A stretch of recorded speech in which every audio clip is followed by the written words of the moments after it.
मारूफ समाजी कारकुन मौलाना अब्दुल सत्तार ईदी की अहलिया बिल्किस बानो ईदी की वफात से वो 16,000 बच्चे एक मरतबा फिर यतीम हो गए, जिन्हें उन्होंने बतौर अपनी औलाद के गोद लिया था।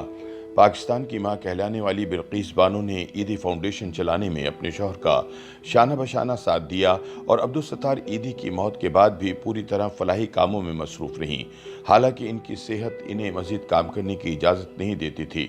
बिल्किस बानो का ईदी फाउंडेशन की कामयाबी में कितना अहम किरदार था, इसका अंदाज़ा अब्दुल सत्तार ईदी के इस एतराफ़ से होता है कि इनकी अहलिया की मदद के बगैर इनके लिए ईदी फाउंडेशन चलाना नामुमकिन था। क़याम पाकिस्तान के वक्त 1947 में कराची में पैदा होने वाली बिल्किस ईदी एक प्रोफेशनल नर्स थीं, जिन्हें पाकिस्तान की माँ भी कहा जाता था। वो बिल्किस ईदी फाउंडेशन की सरबराह थीं और इनकी फलाही तंजीम पूरे पाकिस्तान में खिदमत सर अंजाम देती है। इनमें कराची में एमरजेंसी सर्विस और एक अस्पताल भी शामिल है। ईदी फाउंडेशन के मुताबिक उन्होंने और उनके मरहूम शौहर ने 16,000 लावारिस बच्चों को गोद लिया था।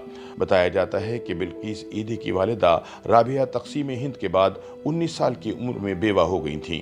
बिल्किस के अलावा इनके 2 बेटे थे। राबिया अपनी वालिदा, बहन और भाई के हमरा रहती थीं। बिल्किस के मामू ने तक़सीम हिंद के बाद कराची में कारोबार शुरू किया, लेकिन कामयाब ना हुए। बिल्किस की वालिदा ने दूसरी शादी नहीं की और एक स्कूल में 20 रुपये माहाना की नौकरी कर ली। ये ख़ानदान कराची के इलाके खारा दर में 2 कमरों में रिहाइश पजीर था।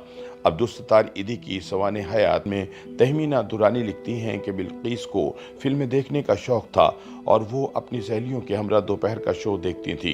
इसके अलावा खारा दर और मीठा दर की गलियों में छाबड़ी वालों से कुछ न कुछ खरीद कर खाती थी। स्कूल में अगर कोई नोट्स नहीं देता था तो इनकी कापियाँ उठाकर फेंक देती थीं। कभी लड़कियाँ तकरार करतीं तो वो इनके कलम, चश्मे और पेंसिल बॉक्स उठाकर फेंक देतीं और उस्तानियाँ रोज़ इनके कान खींचती और क्लास से बाहर निकाल देती थीं। बिल्किस की उम्र 16 साल थी जब इनकी खाला उन्हें ईदी की डिस्पेंसरी में काम करने के लिए लेकर गई थी।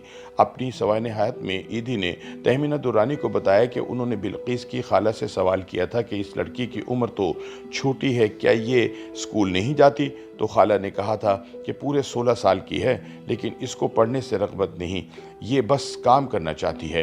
बिल्किस ईदी ने बताया कि डॉक्टरों ने ईदी साहब को मशवरा दिया था कि नर्सिंग स्कूल शुरू करें, इसकी अशद ज़रूरत है। जिसके बाद उन समेत कई लड़कियों ने वहाँ दाखिला लिया। वो बताती थीं, मैं सिलाई सीखने जाती थी। एक रोज़ टीचर ने मुझे मारा, जिसके बाद मैंने कहा कि अब वहाँ नहीं जाऊँगी और फिर मैं यहाँ नर्सिंग में आ गई। बिल्किस से अपनी शादी का किस्सा बयान करते हुए ईदी ने बताया था कि वो इस शोख, चंचल और हसीन खातून के सामने बेबस हो गए थे। किताब में उन्होंने बताया कि कई नर्सों ने उनका रिश्ता कबूल करने से इनकार कर दिया था, इसलिए बिल्किस को शादी की पेशकश करने की हिम्मत नहीं थी। बिलाखिर उन्होंने एक रोज़ हिम्मत करके बिल्किस से बात की और उन्होंने रजामंदी जाहिर कर दी, जिसके बाद बिल्किस की वालिदा तक पैगाम पहुँचाया, जिन्होंने माली हालात पर फिक्रमंदी का इजहार किया। मेरी बेटी खाएगी क्या? ईदी ने जवाब भेजा कि मैं ना तो किसी के भरोसे पर जिंदा हूँ और ना डिस्पेंसरी से कुछ ले रहा हूँ। ज़ाती आमदन से पूरे ख़ानदान को संभाल सकता हूँ। बिल्किस ईदी ने बताया कि ईदी साहब और मेरी उम्र में काफ़ी फ़र्क था। कई लड़कियों ने मना कर दिया था कि उनकी दाढ़ी है। मेरी वालिदा ने मुझसे पूछा तो मैंने कहा कि उनसे शादी करवा दें। वालिदा ने बिल्किस को अपने नए कपड़ों के लिए 500 रुपये और 15 तोला सोना जहेज़ दिया, जबकि बावर्ची खाने का ज़रूरी सामान पहले से जमा था, लेकिन ईदी ने ये सब लेने से इनकार कर दिया और यूं 9 अप्रैल 1966 को दोनों की शादी हो गई। अब्दुल सत्तार ईदी को लोगों ने कहा कि अगर वो बिल्किस से शादी करेंगे तो इनका मिशन ख़त्म हो जाएगा, लेकिन बाद में इसी शरारती और चंचल लड़की ने उनके साथ इस मिशन को भी अपनाया और अपना मकाम बनाया। बिल्किस ईदी ने बताया कि जब उन्होंने कराची में दवाखाना कायम किया तो लोगों से अपील की कि बच्चों को कचरे में ना फेंकें, बल्कि ऐसे बच्चों को हमारे हवाले कर दें। इस मकसद के लिए उन्होंने दवाखाने में एक झूला लगाया। फिर पाकिस्तान की तमाम सेंटरों में ऐसे झूले लगाए गए जहां लोग बच्चों को छोड़ जाते हैं और कोई सवाल नहीं करता। बिल्किस के यूं तो अपने बच्चे भी थे, मगर इनकी हैसियत इन 1000 बच्चों की माँ की सी थी, जिन्हें इनके अपने किसी गंदगी के ढेर या ईदी सेंटर के पालने में छोड़ गए थे। वो कहती थीं कि मुझे ऐसा कभी महसूस नहीं हुआ कि ये मेरे बच्चे नहीं हैं। जब ये बच्चे मुझे माँ पुकारते हैं तो दिल बड़ा हो जाता है। तमाम बच्चे और ईदी स्टाफ इन्हें मम्मी कहकर मुखातिब करता था। इतनी ममता में उनके हकीकी बच्चे भी शामिल थे। बिल्किस का कहना था कि उनके बच्चों ने कभी शिकायत नहीं की कि मैं उन्हें वक्त नहीं देती, वो तो खुद मेरा हाथ बटाते हैं। बिल्किस ईदी बच्चों के साथ इन बेसहारा और यतीम लड़कियों की भी माँ थीं जो ईदी होम्स में रहती थीं। उनकी शादी और तालीम को भी वो अपना फ़र्ज समझती थीं। इनके जब भी रिश्ते आते तो इन लड़कों और ख़ानदानों को इनकी कड़ी पूछगछ से गुजरना पड़ता। वो लड़कियों की भी इनसे मुलाकात करवाती थीं ताकि वो भी इन्हें देखकर जवाब दें। बिल्किस ईदी कहती थीं कि हम चाहते हैं कि लड़का शरीफ हो और काम काज करता हो। हम लड़की को लड़का और इसका घर दिखाते हैं। अगर वो हाँ करती है तो बात आगे बढ़ाई जाती है। इन लड़कियों की जब भी शादी होती तो मेहंदी माइयों से लेकर तमाम रस्में अदा की जाती थीं। लड़कियां ढोल बजातीं और अपनी सहेली की खुशी में शरीक होतीं और इसमें बुजुर्ग बिल्किस भी शामिल होती थीं।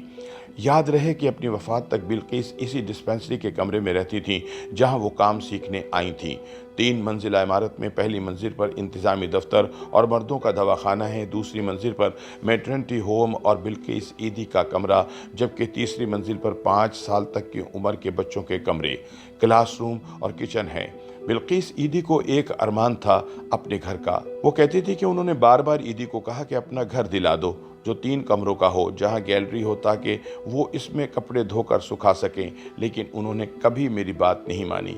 बिल्किस ने मुश्किलात के बावजूद अब्दुल सत्तार ईदी का साथ नहीं छोड़ा। जब उन्होंने दूसरी शादी की और बाद में ख़त्म कर दी तब भी उनमें तलखी नहीं आई थी। YouTube पर गूगली न्यूज देखने के लिए youtube.com की सर्च बार में गूगली न्यूज टीवी टाइप करें। गूगली न्यूज के पेज पर सुर्ख रंग के सब्सक्रिप्शन वाले बटन पर क्लिक करना ना भूलिए। YouTube पेज पर अपलोड होने वाली वीडियोस से बाखबर रहने के लिए बेल आइकन पर क्लिक कीजिए। आपको हर नई वीडियो के बारे में नोटिफिकेशन मौसूल हो जाएगा।